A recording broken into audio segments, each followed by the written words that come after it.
Get in the know. Non-stop Vikings talk. It's Purple Daily on Score North and ScoreNorth.com. Purple Daily on Draft every Monday right here on the Purple Daily YouTube channel. Declan Goff, Miles Gorham, Tyler Fornes here to break things down from an analytical perspective. Forno, I told the boys on the main show that I was growing this mustache for the Twins playoff run, but then Miles brilliantly pointed out that it's actually am I trying to mimic Travis Kelce with his mustache.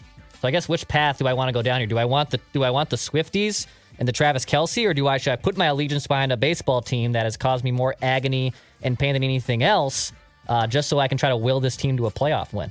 You're a Minnesotan. You have to go with the pain. You have to. And True. Like, you got to grow like the Bernansky. Like, just get full and thick. You should go buy like some of that beard growth stuff and just lather that sucker every single day. Look, the only reason I don't have a mustache, I don't know if you can see it on the screen because it's blonde. This doesn't grow super thick. And if I shave all this off, I'll look like I'm 12. So I'm keeping it. Join the club, man. I completely I'm gonna plead the fifth because Declan, you look like a cop, just like Kelce and Rodgers did last night. So I'm gonna plead the fifth on that one. I do look like a cop. That's true. Luckily, the Vikings don't have to draft me or worry about drafting that. So that's a good news for them on Purple Daily on Draft. We're gonna break things down from the Vikings' first win of the season. We're gonna take a look from a rookie side of the ball, at least to start here. We'll take a look at the college football scene. We'll take a look at a lot of different things here on Purple Daily on Draft. So hit the subscribe button for daily Vikings entertainment. We have this show every Monday right here on the Purple Daily YouTube channel and on the Purple Daily podcast feed.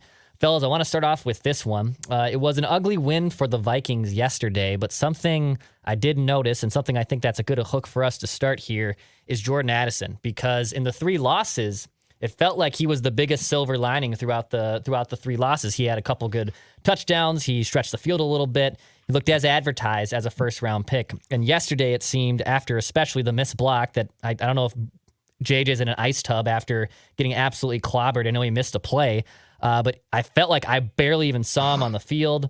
Didn't even make an impact at all in the win. What do you make of Jordan Addison? And is this do they not trust him in all sorts of like run blocking and other phases of the game? Because to me, I just feel like you got to have your first round pick out there on the field more than than they had him on Sunday against the Panthers. No, it's exactly that simple. You can't trust him blocking. I mean, it was when you watched him at USC and Pitt, it wasn't exactly a plus. He gave effort. But when you're 173 pounds and you have the frame that Addison does, it's not a strength. And that really came to fruition on that screen pass. I don't know why you have Addison blocking on that screen. That should be Osborn, because Osborn's at least a little thicker. He has the capabilities to be able to hold that block. Addison doesn't right now. And can he? Absolutely. But that's a hypothetical, not a reality. The reality is he's not that guy right now. So they're trying to get him in position to be successful instead of putting him in positions where he can fail. And that was a position where he could fail. And he only had 28 out of 48 snaps, which was his lowest snap share since he started his career 4 weeks ago against Tampa Bay. But I don't think it's anything really. This was we're going to grind the ball out. We're going to run the ball. And they did so with a lot of success and take our shots in the passing game when we need to. And that's what happened. What do you think, Miles? Do you think he can get on the field more? Yeah, I mean, as someone that's been blown up in that situation like Addison was, or like JJ was, but also like have made some blocks in my heyday. I don't think the issue that I had with the missed block issue was like the fact that he's 173 pounds. It's the fact that this isn't college where you don't have the luxury of like waiting for guys. This is the NFL. Guys are attacking like right off the snap. He's got to be the aggressor in that situation. Even if he's smaller, he needs to be able to get in the way of the defender just to give the JJ a chance to catch the ball and make a move. Like, you're not always going to make the blocks like perfectly, and I don't expect him to, especially like you said, Forno at that size and with his like as a rookie, just being an undersized guy. Like, I don't expect him to like hold on to those blocks, but you got to be an aggressive.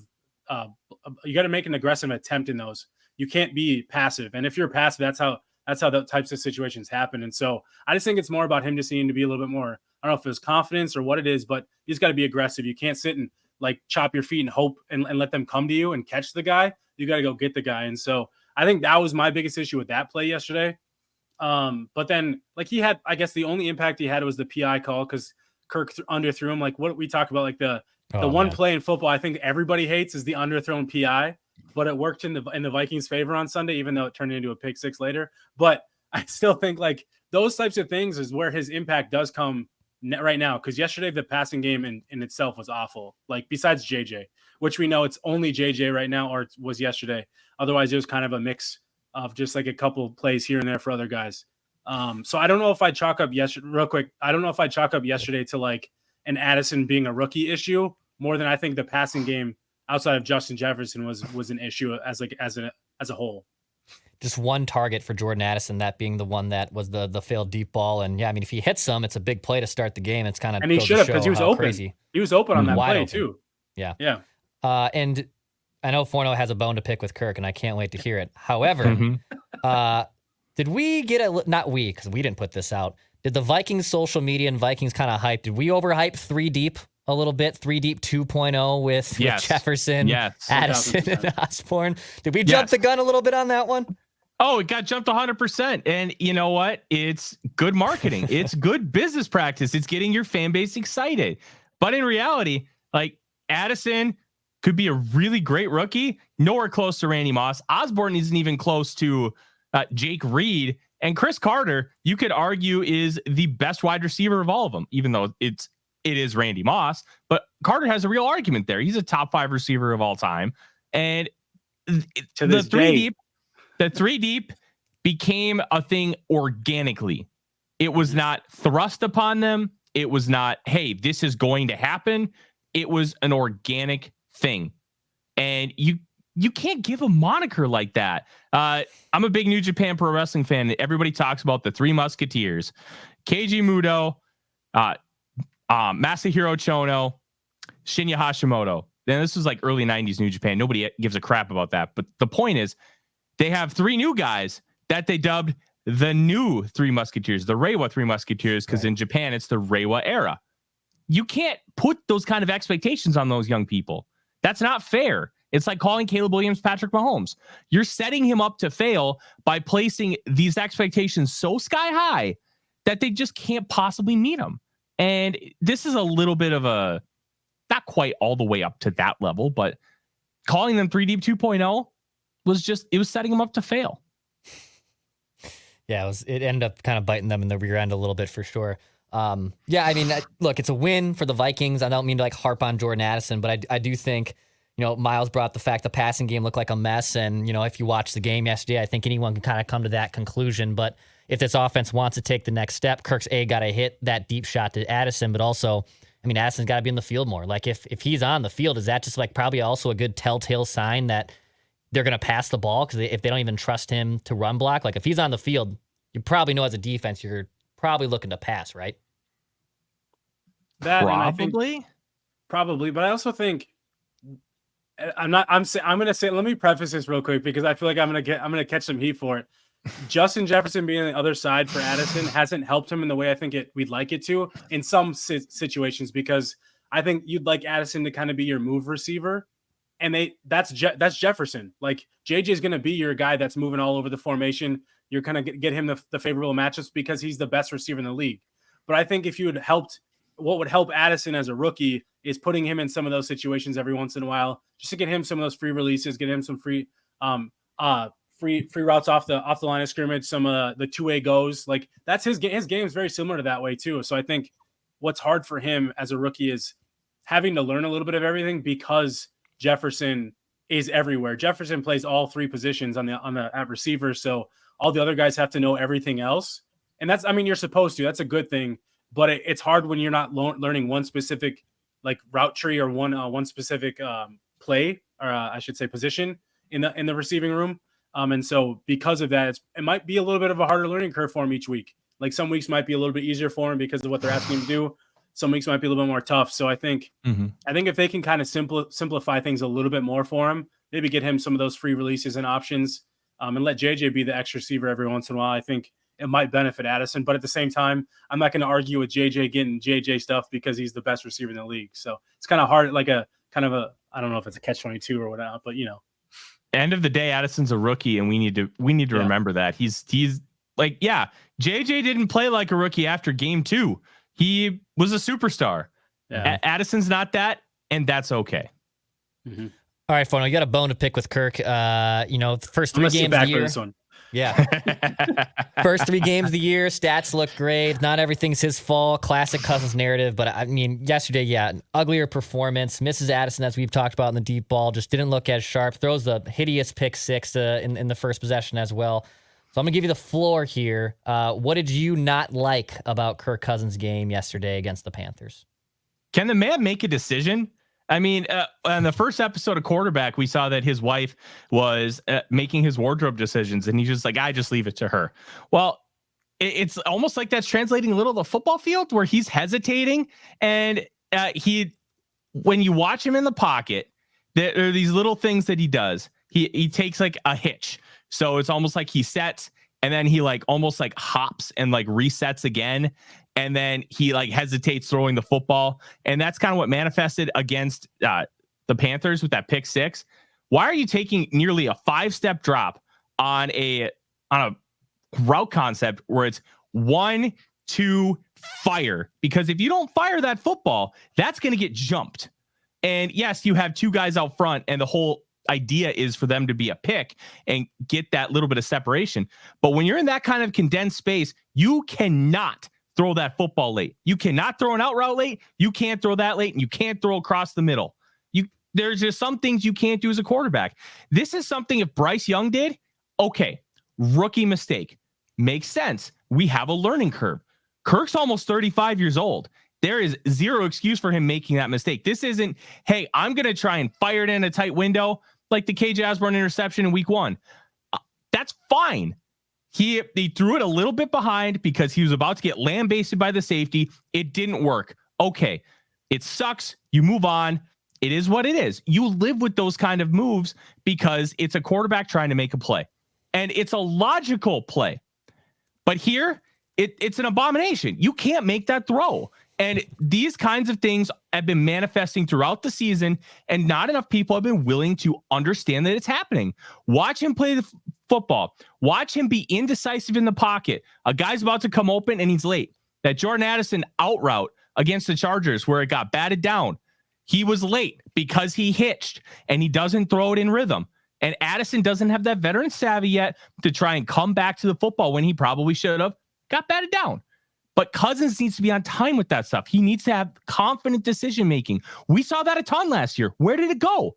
Did it just disappear all of a sudden because Netflix released a documentary or whatever? Like, where is the confident quarterback that we thought we had with Kevin O'Connell? He's gone. Can he come back? I don't know. But he needs to figure out that he can be confident and he can just make a decision. And it's something that's hindered him at points throughout his career. Like we talk about Kirktober and how he's really great for a stretch. And then he kind of disappears for a little bit, like 2-3 games. This was a disappear game. And it was incredibly disappointing to see this type of quarterback who all I'm asking for is for him to play up to his potential, him to be the best Kirk Cousins. I'm not asking to be a Holmes. I'm not asking to be Josh Allen. He's neither of those things.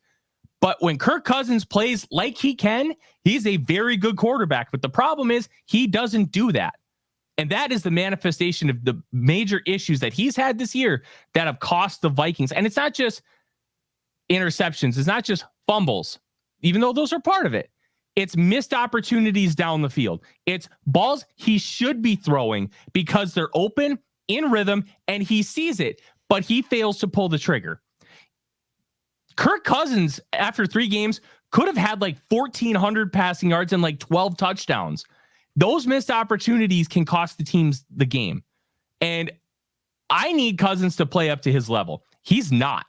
That's the main problem right here. Yes, there are other areas that need to be focused on that are issues. The defensive line sucks. The offensive line has been inconsistent, even though they were great yesterday overall.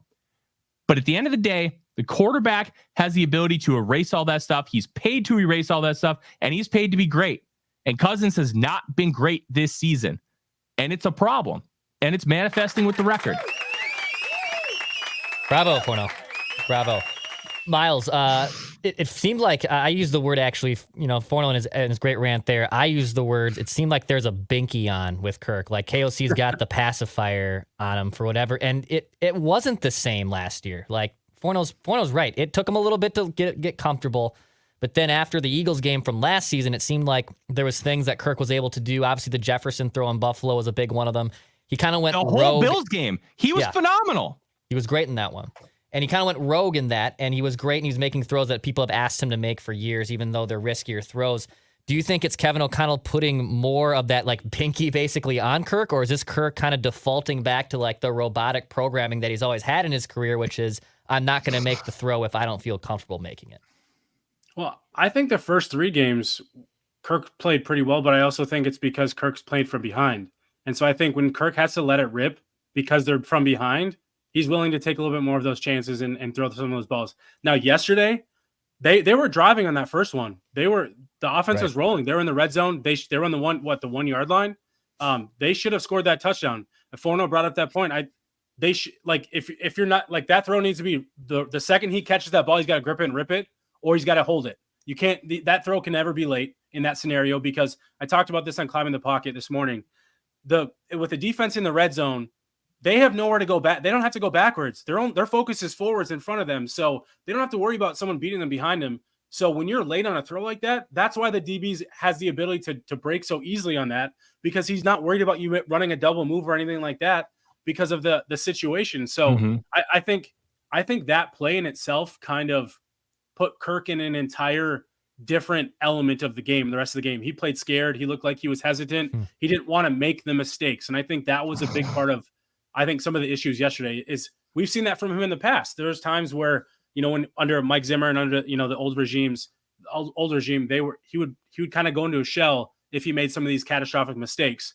And it was hard for him to kind of get out of it. And we saw that yesterday. It really felt like he was afraid of making a mistake of like, oh man, I might do it again. So he was a little bit more late and hesitant on the throws. And I really think besides the JJ plays that he really had yesterday, it was all like I don't know if he throws that ball to JJ in the end zone for that touchdown if it wasn't a free play.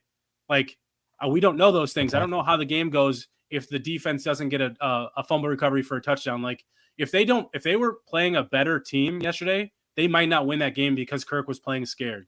And now we know that he can like recover and be the kind of Kirk that he can be. My worry is when you go into games like Kansas City or other teams like San Francisco coming up, can he rise up a little bit more and not have to worry so much about those? Because I know Kevin O'Connell's allowing him to make mistakes. Kevin O'Connell has definitely been in his ear saying, hey dude, it's one play, it's one mistake. But some of those mistakes, we just have to like limit the mistakes, but still make aggressive opportunities when they're there. And yesterday just didn't seem like one of those games for him. You have to create your own luck. Everybody's great in this league. It's not college where you're going to be able to scheme, unless you're Mike McDaniel, where right. You're going to scheme somebody 10 yards wide open.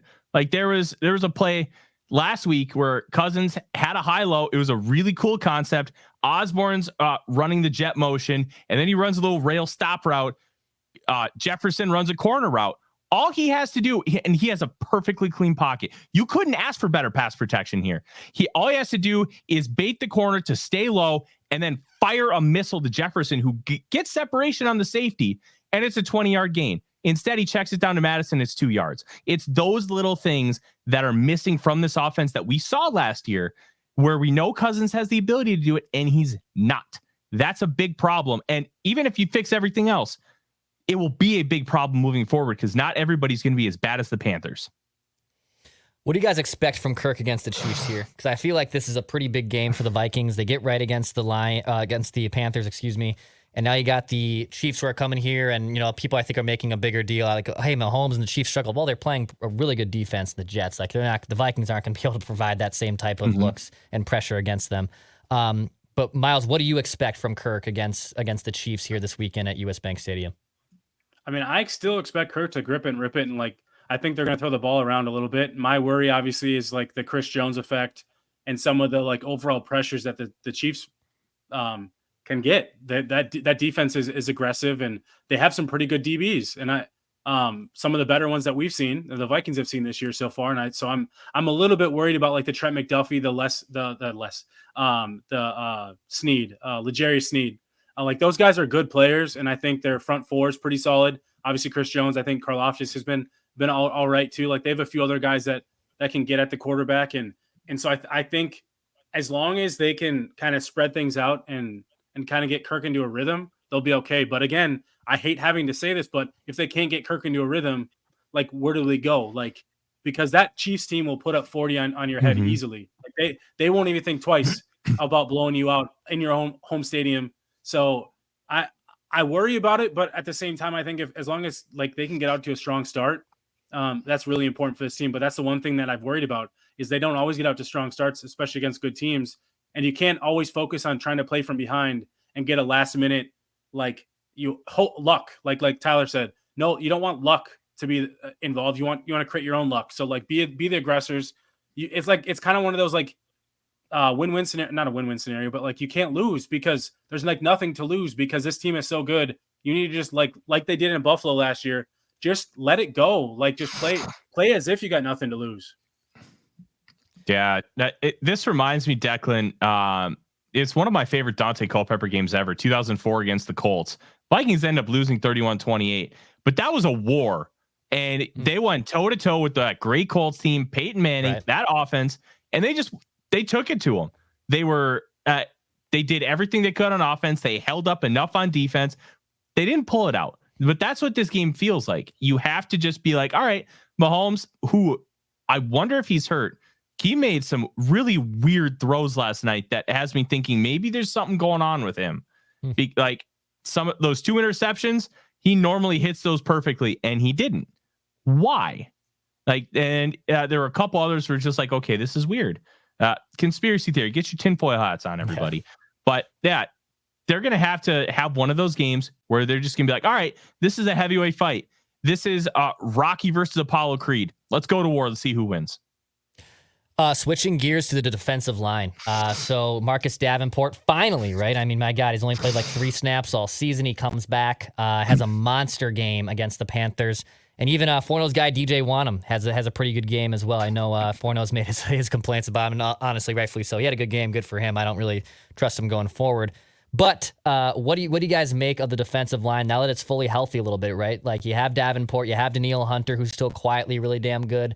Harrison Smith was coming off and doing great safety blitzes too, but the defensive line looked finally as good as it's looked all season. Essentially, it finally lived up to its potential. So I guess, Forno, what do you when you look at Davenport finally coming out of the woodwork here and shutting up some haters? What did you think of his game yesterday against the Panthers? Oh, it was great. And you saw the explosiveness, you saw the athleticism, and you saw the size and length. He's going to be used as a chess piece because he's 6'5", almost 280. And he's a better overall athlete per relative athletic score than Danielle Hunter. He's got a great get off. He's got long arms, and he can do a little bit of everything. And that makes such a difference. And with this edge rusher group, they're going to continue to get more snaps. Every edge rusher outside of Andre Carter, who had 3 snaps, had more snaps overall than the second defensive lineman. Because like the edge group and defensive line in this system are completely different. They're separated. Like Harrison Phillips had 49, Davenport and Wanham had 45, Patrick Jones had 33, and I think Bullard had 32. Like this group needs to step up, and having Davenport back. Look, Wanham is the best edge rusher in the league if he doesn't get blocked, and that's where a lot of his production comes from. It's cleanup stuff and not getting blocked because of like different blitzes and packages and all that kind of thing. Davenport's play is going to be essential for this team moving forward. Now the health is a concern, and we saw stuff manifest. He's only played a 17-game season one time. That happened to be last year. Like he needs to stay healthy, but sometimes ankle sprains happen and you just have to move on. It's not like, hey, I tore my ACL, came back in 6 months, and then I tore it again. Like that's similar to what happened with Ryan Tannehill. Like he had that partial tear and then he completely ripped it in training camp the next year. So they need to really beef up this defensive line this offseason, but Davenport's emergence is massive. Do you think the defensive line, Miles, is still like one of the biggest priorities of emphasis for the Vikings? Obviously going in the draft next year because they have Danielle Hunter, who's going to be a free agent. You don't know what you're going to do with Davenport yet. Is defensive line still like near the top for you in terms of position that they probably got to address early in the draft next year? It has to be. I mean, obviously we know quarterback's probably going to like at least trending. It's October, so we don't know this for sure, but Kirk's going to be a free agent too. Like obviously quarterback's probably the priority, but I think interior off defensive line and edge rusher, both. It should be a major priority. I know I've been saying that for a while, but I just think what you saw yesterday was finally you saw at least two guys that can rush the passer effectively in Davenport and Hunter. And I think that was a huge revelation for this defense in that you don't have to blitz as much if your front four can get home, or front five, like however, based on their base defense. But like, if you can get at least two of those guys that can create consistent pressure, that allows you to be more multiple and not have to always create pressure through blitzing, because you have guys that can do it on their own. And so I think that helped guys like Harrison Smith yesterday. I also think it just created more opportunity, because all the attention is going to be on Danielle Hunter when Davenport hasn't played all season. So him getting one-on-one matchups is a big revelation as well. So but overall, yes, I think that it still is a priority, because you have needs across the board with guys at edge being free agents, and then the interior defensive line just not being very talented. Any other takeaways from yesterday's win over the Panthers, fellas, that we did not get into before we get into some college football stuff? Ooh, me. Ed Ingram was good. And yes, there are warts every now and then. He allowed one pressure, and that pressure ended up with that Cousins hit arm interception. And I still think he should have stepped up into the pocket. He should have stepped up into the pocket. I think he should have moved in the pocket. And not that Ed didn't get beat, but he still should have moved in the pocket. Ed got beat, but he got beat in a way that almost every offensive line coach, in my opinion, is going to tolerate, by pushing him behind the quarterback. Because if you push behind the quarterback, any veteran quarterback knows that they have to have the savvy to step up. And at least you're getting them behind. So then there's a pathway forward. And there was a blatant pathway forward. Like, Ingram's been fine. Ezra Cleveland was fine as well yesterday too. And something we have to remember, just because Dalton Risner is different doesn't mean he's better. And is it worth trying if you think they're both bad? Sure, absolutely. But this whole mantra that Dalton Risner is automatically better, and the one thing I keep citing is PFF grades.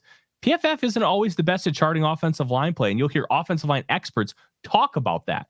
So it's something to at least be aware of and understand kind of what's happening. And Ingram was good yesterday, and he's getting better and better. I will say I was a little surprised that Risner didn't play at all. Like, I thought for sure going into the week, it might not be like a full-on, he's going to be the full-time starter now. But I definitely thought they would rotate series or something, just because that guy didn't get a training camp, didn't get preseason. I thought just to get his feet wet, they were going to do that as like hey, let's kind of trial by fire, but also see if he can get up to speed and outperform anybody. But clearly they didn't. And I'm not like saying it's like a huge deal, but I was just, I guess, more of a surprise to me that they didn't rotate him in just based off what they were saying last week. Agreed. Boys, should we get some college football stuff? I actually have a feedback question from a listener who wants some answers on this guy. He says, question to the draft crew. It looks like the Vikings are going to miss out on the top two quarterbacks this year. So what are the pros and cons with Michael Penix Jr.? Well, you got to start with the injuries. 2 ACL tears in his right knee, issues with his non-throwing shoulder, and he's 24 years old. And if we're only talking issues, like I made a comment yesterday, and I think he can play in the league, but I would have loved to have seen Michael Penix Jr. in like the 2004 Arena Football League, because of like how he maneuvers the pocket and how he's just an absolute gunslinger. Like, just remember how Kurt Warner played football? Kind of how Michael Penix Jr. maneuvers the pocket, like except that. he has a lot more athletic ability, but because of some of those injuries, they really tried to make him so he was just a pocket passer, and he's been great at it. But he has some issues with his mechanics. He is an arm chucker, and I don't know how much of that is he has to because of his legs, or how much of it is that's just his natural throwing motion. And lefties have some weird mechanical stuff sometimes in general, because they're doing everything the opposite, and very few people are actually a left-handed quarterback. Like, I think the biggest issue for me is going to be with the injuries, and does he actually have the velocity because of how he throws to be able to drive some of those super tight windows? Because most of what he does is he loops over the top, and he doesn't actually fire it in a tight window. So I would guess he probably is a day 2 pick. Maybe sneaks into round 1 if he can show during the pre-draft process that his medicals are fine, and he figures out how to kind of link up his upper and lower halves. because with that arm strength, if he gets his lower half engaged, you could have a completely different quarterback in a good way. But sometimes if you do, like, it's a golf swing, if you change something for like one round and it could completely destroy your golf game. If you change something for like one game, or you don't really focus on that change, it can mess with stuff. So it's a complicated issue, but I'm not the highest on Penix, but he's a good player. I like Penix, and kind of to your point, Forno, I think if the reason he's not using his lower body is because of the injuries, that's a bigger concern to me than if he's just doing it because he's just an arm thrower. Because I think you can fix the mentality if it's not injury related. If it's injury related, that's a harder thing to get out of somebody's mind because they're so focused on it.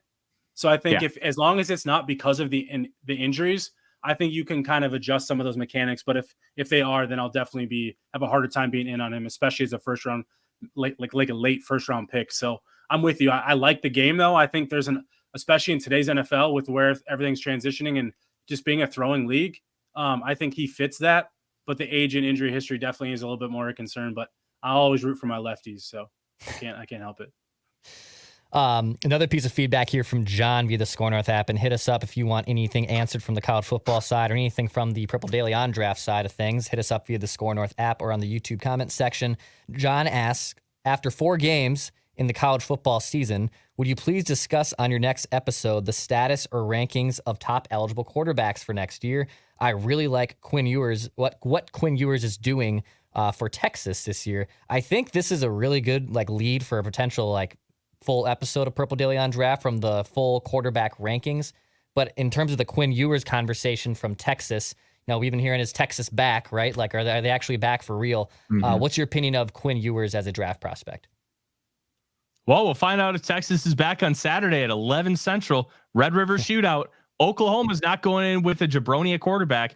Dylan Gabriel's healthy. That's going to be a fascinating, hard-hitting matchup. But the big thing with Ewers has never been about talent. It's been about consistency. After the Alabama game, there was an astounding stat on throws of more than 20 yards. Against Alabama and Oklahoma, 7 of 12. Against every other team, which is worse than those two, 5 of 43. His inconsistencies in the intermediate to deep part of the field are massively concerning. Last year, he did have that labrum injury in his left shoulder, and I think that hindered him a lot. We saw how it hindered Baker Mayfield for the Browns in 2021, where he probably should have sat down, but he wanted to gut it out for the team. And it's healed. He is still a little bit inconsistent, but he's playing better. He's playing more confident, and it's never been about talent around him. They're so loaded. Like Isaiah Nayers, their 5th wide receiver, is a transfer from Wyoming. That dude could be a starter on more than half of FBS teams because he's that good. So you look at all these little things. I had Ewers projected as my QB3 going into this year, but he still needs to continue to make strides, make those positive reads, and be able to throw accurately down the field with consistency. If he can't, there's going to be a lot of questions at moving forward because, one, he can't transfer after this year because he's got to have a diploma since he already transferred from Ohio State, and they're going to want to see Arch Manning at the helm. So basically it's a NFL or bust for Ewers right now, and he's got to be consistent down the field. Yeah, I like Ewers. Oh, go. I was just gonna say I like Ewers too. I think I'll bet on the talent. The hard part is when you're evaluating from the outside looking in, it's what are these guys like as people? Especially that quarterback position, because that matters so much. How are they? Do they rally people? The leader, the leadership skills, those things.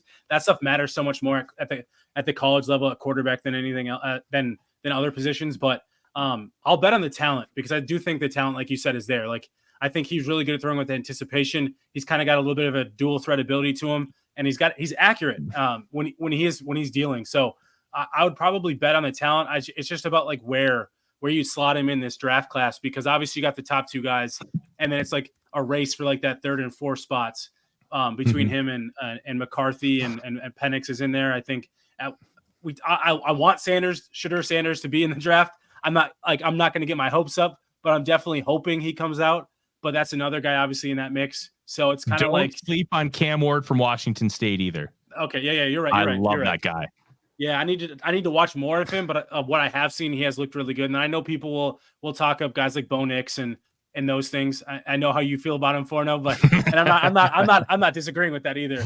But like there's a lot of names that kind of come into the mix that I think we can really get excited about. And to your point, Declan, we could really get into like a true show of like, hey, let's just talk about the 2024 draft class because it's loaded. Anything else, guys, from the college football side of things? Like, I kind of feel like maybe I just got too lost in the sauce after the first 2 weeks, but like, is Colorado like a legit ranked team, or are they just like a team that got that surprise against TCU and they're just going to claw their way to like 7-8 wins? Like, what can fans make of Colorado after maybe everyone maybe overhyped them a little bit after the first 2 weeks of the season? They are a team with great top end talent, but they need a couple years of infrastructure to really build out that depth. And against Oregon, that depth showed out in a awful way, and Oregon just dominated them in the trenches. And against USC, they were fine. They did a relatively good job, and they were able to attack down the field, but they got lucky because they were playing an Alex Grinch defense, and Grinch is like the worst FBS defensive coordinator. It's truly astounding how he still has a defensive coordinator job. Just go ask anybody who's an Oklahoma or USC fan. He's terrible. And I like what we've seen from Colorado, but I think the proof is really going to be in the pudding after Deion has 2 to 3 years there. But 6 games and a bowl appearance is not out of the question.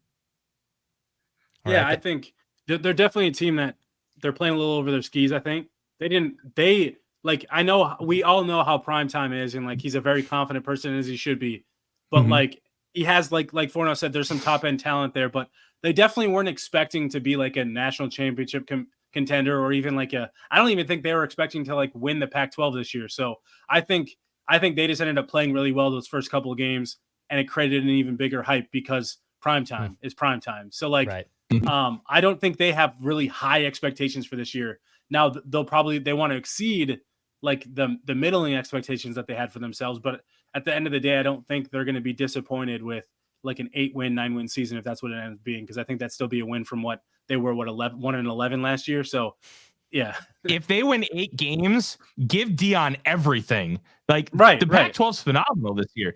An 8-win season would be God has performed miracles on Boulder, Colorado territory, and like six is Coach of the Year territory. Like considering you brought in 87 new scholarship athletes, and like 6 wins is borderline miracle stuff, and that's why they ended up getting that ranking after that TCU win, because TCU lost in the Natty last year. Like they weren't a slouch. And then you beat a really good Nebraska defense. That offense is still abysmal. And Colorado State, rivalry game, and you figure out a way to pull it out. Now you got to play real teams. And how does that manifest? With Travis Hunter back, I think it manifests a little more positive than it did against Oregon and USC. Yeah, I like it. Purple Daily on Draft every Monday right here on the Purple Daily YouTube channel. We break things down from a draft perspective side of things. We take a look at the draft and how can the Vikings get better at each position. Hit the subscribe button for daily Minnesota Vikings entertainment. We will be back next Monday where we just want to see the Vikings win a Super Bowl before we die. And they won a game.